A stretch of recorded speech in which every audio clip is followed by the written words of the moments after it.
The next area for safety is fire. This is a big deal, right? Fire is very deadly and can spread very fast. It's important that we know our facilities' policies and procedures. When we were talking about oxygen, we talked about the three things fire needs. It needs oxygen, ignition, and fuel, right? It needs something to burn, it needs something to start it, and it needs oxygen to stay alive.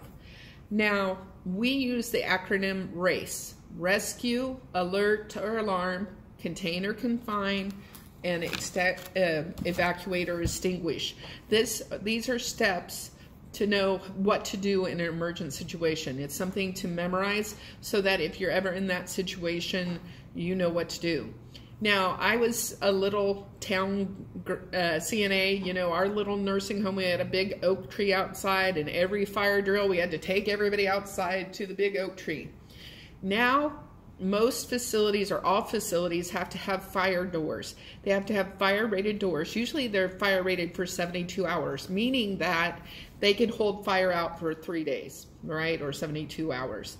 So if the residents are away from the fire, they will put the residents back in their room, shut their doors, shut the fire doors, and then they'll have a staff member at each end of the hall to take care of these residents.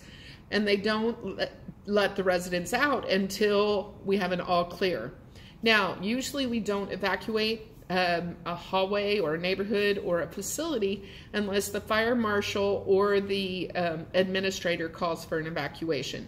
The big thing is use common sense. Touch the door before you open it, right? In a case of a fire, you touch the door. If you touch the door and it's hot, do not open it. That is an indication there is fire in there.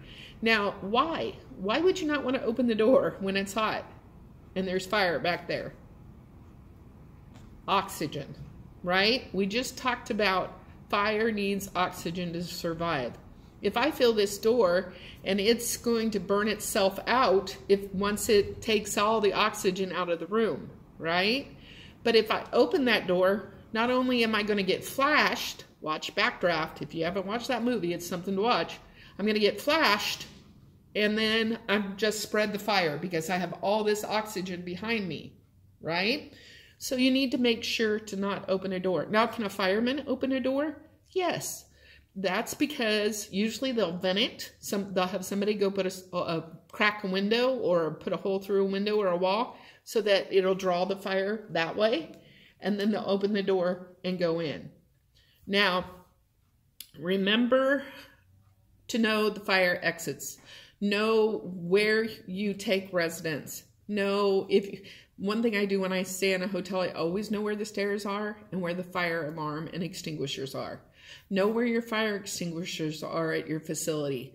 It might be just the microwave. Somebody put their microwave popcorn in too long and caught the microwave on fire. Usually in most kitchenettes, we will have a fire extinguisher. Know where they are. Know how to use a fire extinguisher. Now, we use the acronym PASS. You pull the pin, you aim at the base of the flame, you squeeze the handle, and you sweep back and forth. That is the acronym how to use a fire extinguisher.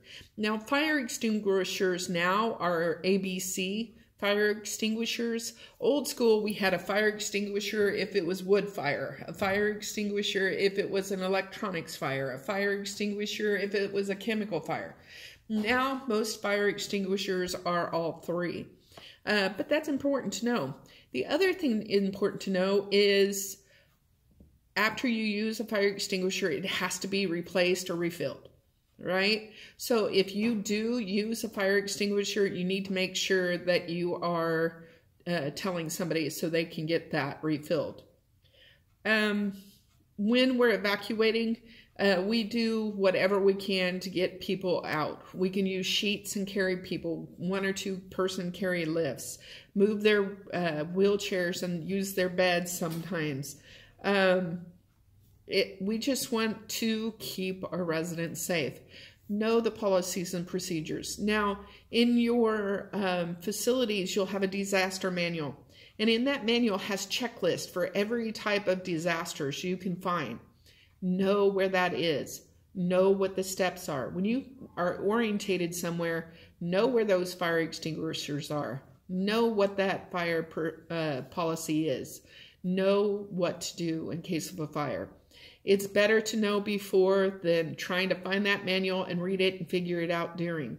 So always, I'll borrow a Boy Scout motto, but always be prepared.